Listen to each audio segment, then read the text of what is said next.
మన గురించి ఊరంతా టామ్ టామ్ అయిందంట. టామ్ టామ్ అయితే లవ్ చేయవానే? చేస్తా. పెళ్లి చేసుకోవడానికే కదా. నిన్ను నాకంటే ఎవడు ప్రేమించలేడే.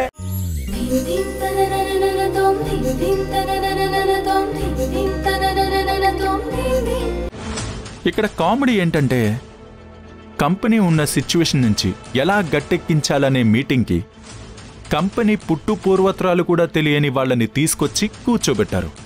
Good, very good. ఈయన నా క్యాపబిలిటీని క్వశ్చన్ చేస్తున్నారు.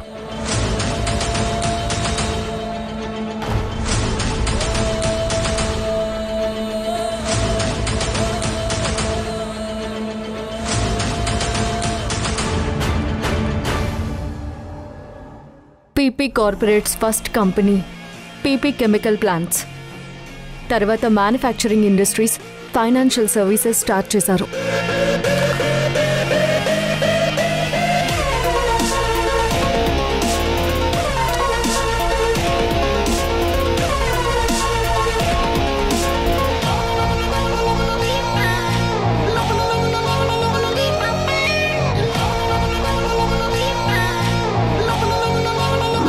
చూడు వసుంధర, రేపు బోర్డ్ మీటింగ్లో కంపెనీల గురించి చర్చించుకుంటారు.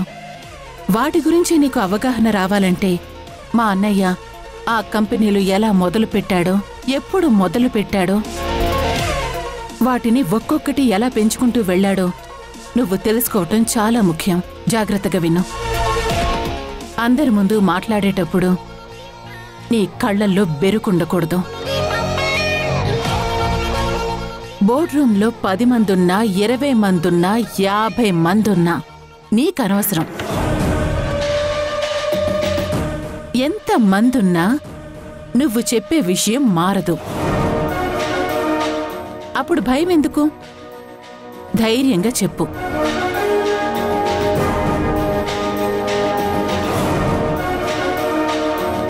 PP corporates first company PP chemical plants, తర్వాత manufacturing industries, financial services start చేశారు.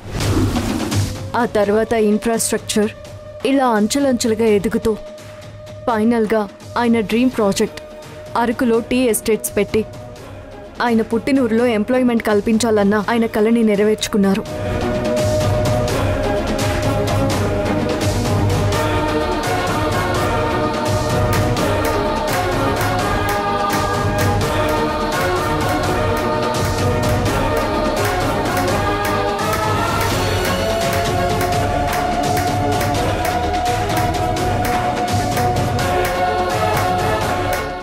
అంటే ఇప్పుడు క్విజ్ ప్రోగ్రామ్ అయిపోతే మనం ఇక కంపెనీని ఎలా బయటికి తీసుకురావాలనేది డిస్కస్ చేసుకుందాం.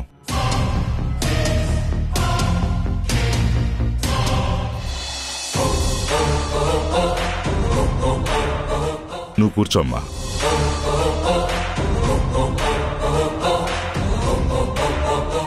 గూగుల్లో ఇన్ఫర్మేషన్ బట్టి కొట్టొస్తే క్లాప్స్ కొట్టి సన్మాన సభలు పెట్టాల్సిన అవసరం లేదు.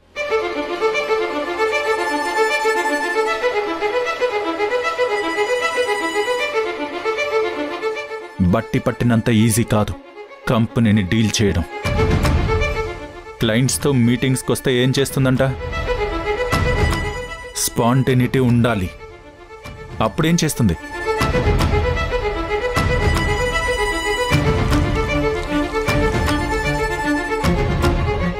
మీరు చెప్పిందేమీ బ్రహ్మ విద్య కాదు కదా. కొన్ని వారసత్వంగా, కొన్ని పెళ్లి అనే బంధం కారణంగా వస్తాయి. క్యాపబుల్ అయితేనే ఒకరిని పొజిషన్లో కూర్చోపెట్టాలి అంటే మల్లికా మేడం మిమ్మల్ని వైస్ చైర్మన్ పొజిషన్లో కూర్చోపెట్టేవారే కాదు.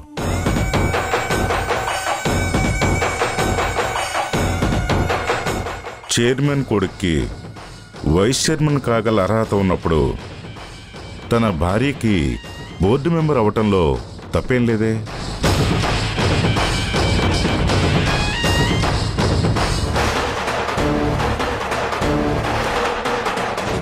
రాజీవ్, కంపెనీ గురించి మాట్లాడుకుందాం. Okay, well, company present situation గురించి తెలుసుకుని కంపెనీ మునుపటి స్థాయిని పెంచడానికి దానికి గల సజెషన్ కావాలి.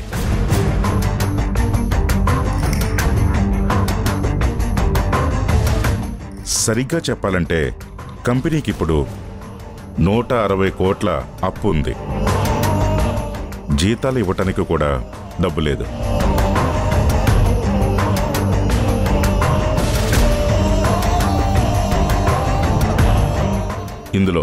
ఇందులో దానికి సంబంధించిన డాక్యుమెంట్స్ అన్నీ ఉన్నాయి. ఒకసారి చెక్ చేయండి. కంపెనీ ఫైనాన్షియల్ కండిషన్ ఏంటో మీకు అర్థమవుతుంది.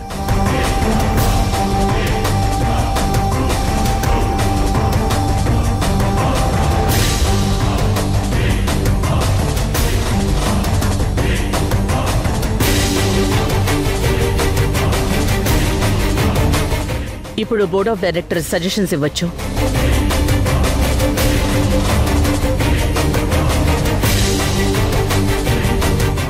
ఇప్పుడు మన కంపెనీకి వెంటనే కనీసం 200 కోట్లు కావాలి.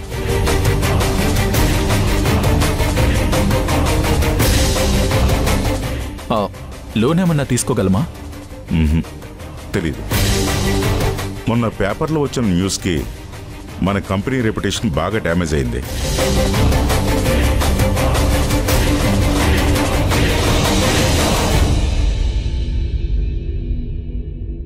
పీపీ గ్రూప్ ఇప్పుడున్న పొజిషన్లో లోన్ ఇస్తే మీ పని అయిపోయినట్టే అని సైమన్ కంపెనీ బాగా ప్రోపకాండ చేశాయి.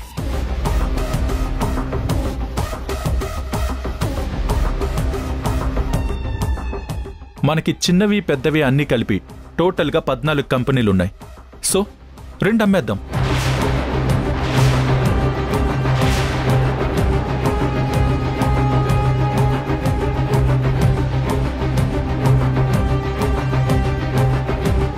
కంపెనీని అమ్మేయటం అంటే మన రెప్యుటేషన్ని మనమే తగ్గించుకున్నట్టు. ఆల్రెడీ ఆ సైమన్ కంపెనీ వాళ్ళు చేస్తున్న ప్రచారానికి మనం ఆజ్యం పోసినట్టు అవుతుంది.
నాకు రాజీవ్ సార్ చెప్పింది కరెక్ట్ అనిపిస్తుంది.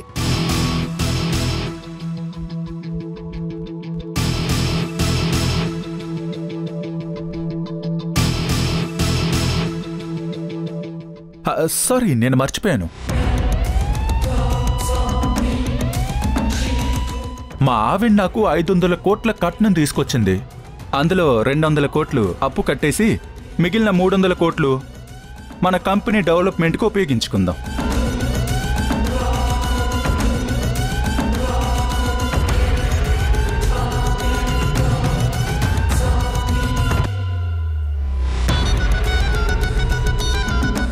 కంపెనీ నమ్మడం తప్ప ఇక వేరే ఆప్షన్ లేదని నాకు తెలుసు. కానీ కంపెనీని అమ్మకుండా ఈ ప్రాబ్లంని ఎలా సాల్వ్ చేయాలనే ఐడియా మీ దగ్గరుంటే చెప్పండి రాజీవ్. ఇప్పటికిప్పుడు సాల్వ్ అయ్యే సమస్య కాదు మల్లిక ఇది. మనం అర్జెంటుగా తేల్చాల్సినవి 2 ఉన్నాయి. ఒకటి ఫ్యాక్టరీ సమ్మె, 2 ప్లాంటేషన్ల సమ్మె. ఇవి ఆపగలిగితే మనకు చాలా హెల్ప్ అవుతుంది.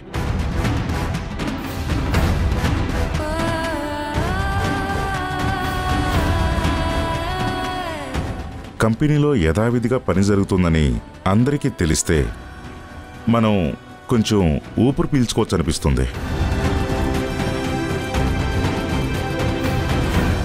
ఫ్యాక్టరీ వర్కర్స్తో నేను మాట్లాడతాను. వాళ్ళు మళ్ళీ వర్క్ మొదలుపెట్టేలా నేను చూస్తాను. ఇక తర్వాత ప్లాంటేషన్ నేను వెళ్ళి సమ్మెను ఆపిస్తాను. ఓకే, అదే మనకి ఎక్కువ టైం లేదు. 5 డేస్లో పని అయిపోవాలి.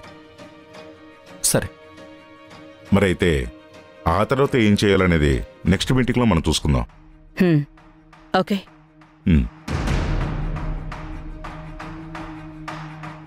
అమ్మా, రేపే నేను ప్లాంటేషన్కి వెళ్తాను. వద్దొద్దు, వాళ్ళని ఇక్కడికి పిలిపిద్దాం. ముందు వాళ్ళతో మాట్లాడి వాళ్ళ డిమాండ్స్ ఏంటో తెలుసుకుంటే అక్కడికి ప్రిపేర్డ్గా వెళ్ళొచ్చు.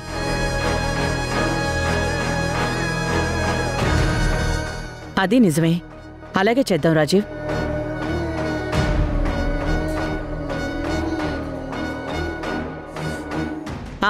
ధ్రువ, ఈవినింగ్ రాజమండ్రిలో క్లయింట్స్తో మీటింగ్ ఉంది. అది నువ్వు హ్యాండిల్ చేయి. ఓకేమ్మా. ధ్రువ, నువ్వు వెళ్ళేటప్పుడు వసుంధరను కూడా తీసుకెళ్ళు.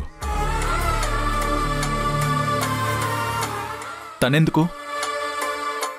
నువ్వే అన్నావుగా ప్రజెంట్ ఒళ్ళో కూర్చోపెట్టుకుని చెప్పేంత టైం లేదు అని. అట్లీస్ట్ పక్కన కూర్చొని చూస్తే తను ట్రైన్ అయినట్టుంటుంది.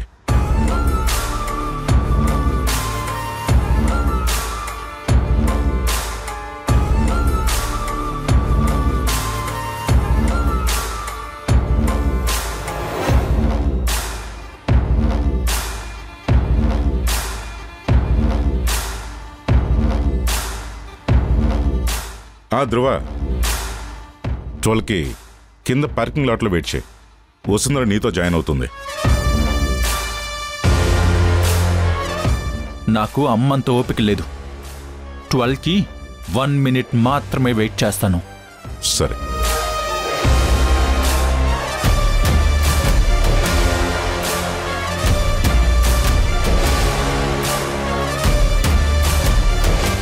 కేవలం నేను ఓడిపోవాలని రాజు అంకుల్కి సపోర్ట్ చేసావు కదా. ఆ టైంలో అది కరెక్ట్ అనిపించింది, అందుకే చేశాను. ఏం తెలుసు నీకు కరెక్ట్ అనిపించడానికి?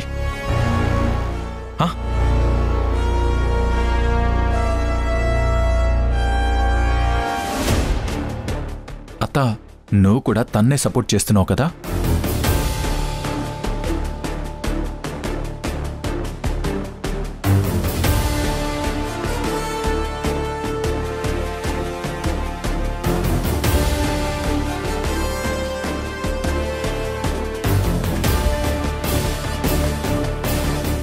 చిన్నప్పటి నుంచి నిన్ను పెంచాను ధ్రువ.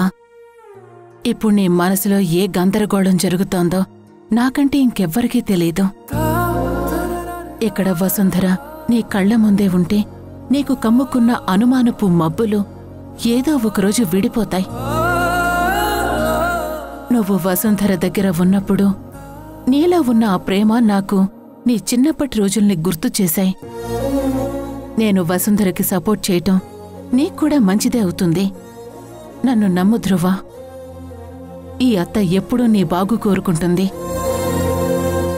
అమ్మా, మీ వల్ల నేను ఈరోజు ధైర్యంగా మాట్లాడగలిగాను. థ్యాంక్స్ అమ్మా.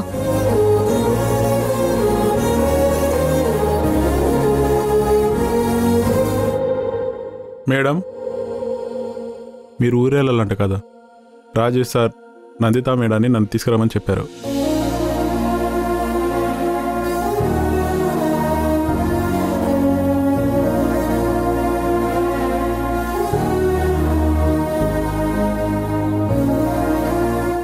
నేను రాజీవ్ సార్కి కూడా థ్యాంక్స్ చెప్పి అట్నుంచి ధ్రువ సార్తో వెళ్ళొస్తానమ్మా.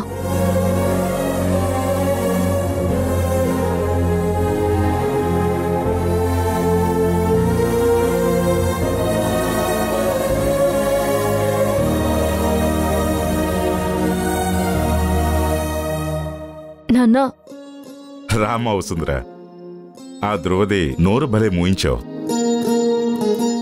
నువ్వు తెలివైందను అనుకున్నాను, కానీ ఇంత తెలివైందను అనుకోలేదు. సరే, నీకు ల్యాప్టాపు, ఫోను, ఛార్జరు అన్నీ పంపిస్తాను. ఈ కంపెనీ గురించి మిగతా విషయాలు రేపు నీతో మాట్లాడతాను. ధ్రువ కింద నువ్వు లేటుగా రావాలని ఎదురు చూస్తూ ఉంటాడు. త్వరగా బయలుదేరమ్మా. వెళ్ళొస్తాను నాన్న. All the best. ఓకే.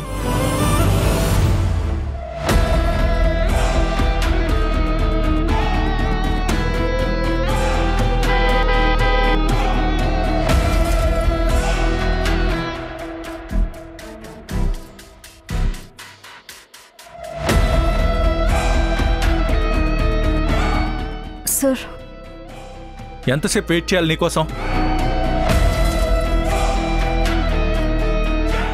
ఓహో, నీకు పర్సనల్ ల్యాప్టాప్ కూడానా?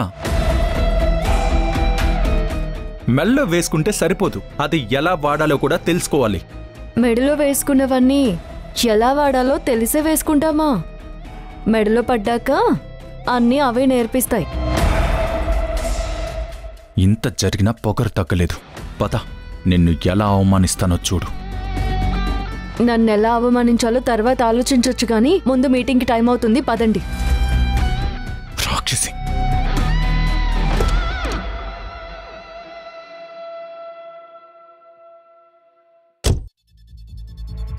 ఈ రాక్షసి దగ్గరున్నప్పుడు మనసులో కూడా ఏమీ అనుకునే స్వతంత్రం లేదు.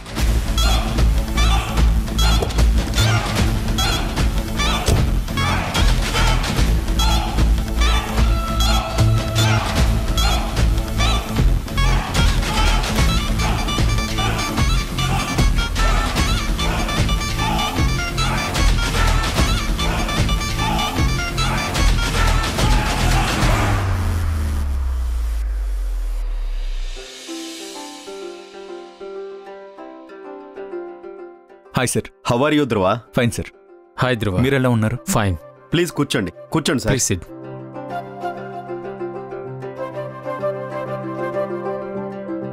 మొన్న ప్రోడక్ట్ డెలివరీ 1 monthలో కావాలని అడిగారు. అది పాసిబుల్ అవుతుందా? మేము మ్యాక్సిమం ట్రై చేస్తామండి. ఫ్యాక్టరీస్లో ఏదో స్ట్రైక్ అని న్యూస్లో విన్నాను. దాన్ని కావాలనే న్యూస్ చేశారు. మీకు తెలుసు కదా, మా కంపెనీ ఎదుగుదల చూడలేని వాళ్ళు చాలామంది ఉన్నారని.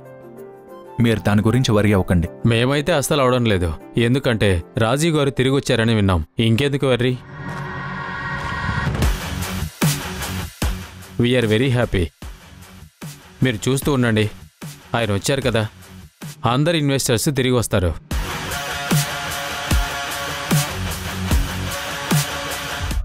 థ్యాంక్స్. మీరు చాలాసేపటి నుంచి వెయిట్ చేస్తున్నారు. I will get in to the point straightly. Last time already proposal గురించి చెప్పాను. ఇప్పుడు అది ఇద్దరికి ఎలా వర్కౌట్ అవుతుందో చెప్తాను.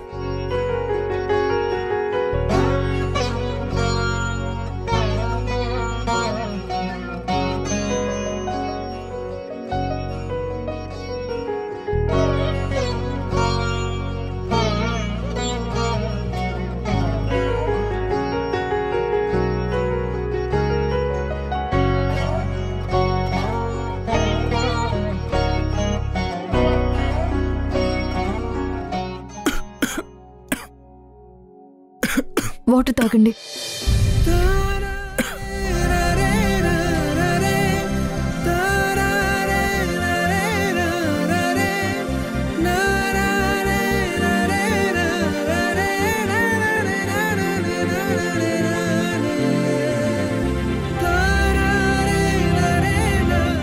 Very nice. మీరు కొటేషన్ పంపించండి, మనం డీల్ ఓకే చేసుకుందాం. 3 daysలో పంపిస్తాను. బై ద వే, వచ్చింది మీ సెక్రటరీనా?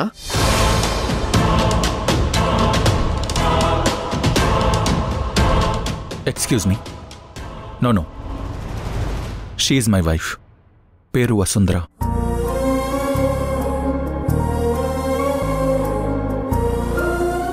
తను మన కంపెనీలో బోర్డ్ ఆఫ్ మెంబర్ కూడా. కంపెనీ మ్యాటర్స్లో ఇన్వాల్వ్ చేయమంటే తనకి ట్రైనింగ్గా ఉంటుందని తీసుకొచ్చాను. Okay. Oh, nice to meet you madam. Sorry, communication వల్ల మిమ్మల్ని సరిగ్గా ఇంట్రొడ్యూస్ చేసుకోలేకపోయాం. నమస్తే అండి. నమస్తే అండి. మీ వైఫ్ చాలా కన్సర్వేటివ్ అనుకుంటా. అది నన్నే ముట్టుకొనివ్వదు, ఇంకా నీకేం చేయిస్తుంది. Very conservative. కాంట్రాక్ట్ గురించి 5 minutes పక్కన పెడదాం. చెప్పండి దుర్వా, మీది లవ్ మ్యారేజా అరేంజ్డ్ మ్యారేజా?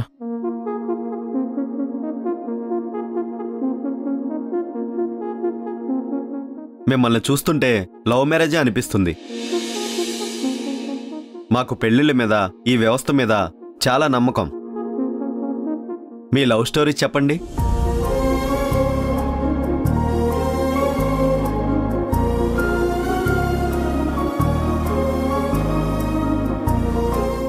సరే చెప్తాను.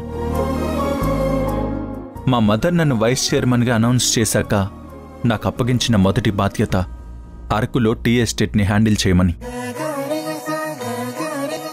అప్పుడు నాకు అస్సలు ఇంట్రెస్ట్ లేదు. మా మేనేజర్ వచ్చి ఎస్టేట్ ఫొటోస్ చూపించాడు.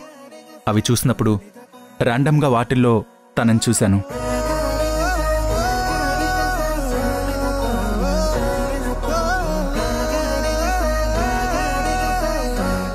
ఆ చూపు అక్కడే ఆగిపోయిందనుకున్నాను. తర్వాత తెలిసింది నా మనసని. తన కోసం ఎస్టేట్కి వెళ్ళాను, వెంటపడ్డాను, అల్లరి చేశాను, ఒప్పించాను, పెళ్లి చేసుకున్నాను.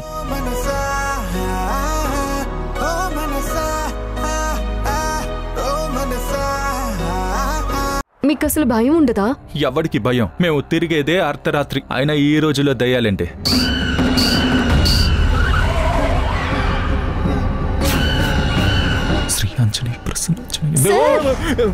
కార్ స్టార్ట్ చేయండి సార్. ఆగిపోతే ఎలా స్టార్ట్ చేస్తాను? ఒకసారి దిగి చూడండి.